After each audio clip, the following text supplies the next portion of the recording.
Our goal was to revamp what AC is, to modernize it. And we did that looking at every single core element of the game: fight, stealth, AI, and also navigation. A lot of it is actually more on the world design side. How do we create flow in the environment? The biggest impact on traversal and navigation, it's really actually the wilderness, how big it is, and the vehicles, the mounts, and all the different things you can do with them and all the ways they can interact with one another. This is where we put a lot of effort because the world is really huge and we needed to make sure that traveling through this world was exciting and fun and felt fresh. So this is where we knew very early on, okay, we need mounts. Mounts need to have a lot of value. You can't be in Egypt without a camel.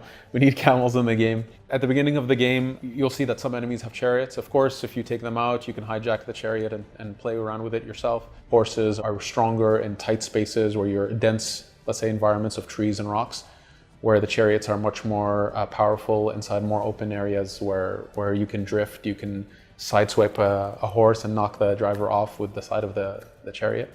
There's a lot of cool stuff in the vehicles. We learned quite a lot in Black Flag in terms of how do you build cities with really focused navigation. We went from an animation-driven system in previous ACs to a code-driven system. Maybe it's a bit techy, but what that means for the player is that it's much more responsive, it's much more fluid. Going from land to swimming, to underwater swimming, to riding a vehicle, that there was a smooth curve there, that it makes sense, that you're not feeling like there's a janky link between those elements.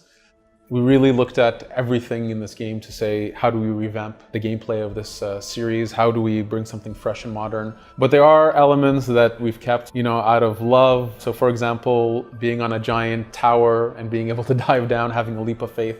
The leap of faith itself is actually something we look at as like saying that this is something that an assassin does. They give a belief into something. So yes, we have haystacks that are meant to catch you comfortably, but we play with this concept of actually what is a leap of faith and why do these people all of a sudden at some point start doing it, and it's almost like a passing into the creed somehow.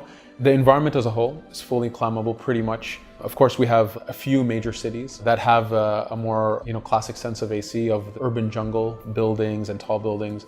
Alexandria being one of these cities that's quite large. For sure, Alexandria itself is more structured city. It's a more modernized city. Let's say it was an engineered city, so you feel that organization much more. Whereas the older cities are, it's a different flavor. It's more organic. It's almost chaotic. It's windy streets and curvy streets and odd-shaped buildings and different heights. And so the cities really have different flavor to them. In the wilderness, it's much more open and widespread, but you still have giant cliff faces, mountains. The enhancement made to climbing is that effectively now almost any rock surface is also climbable. Climbing the pyramid, the Great Pyramid, for example, it's not a quick thing. It takes time and effort, and there is actually a navigation puzzle to go all the way up, but you can. There's no shortage of climbing in this game.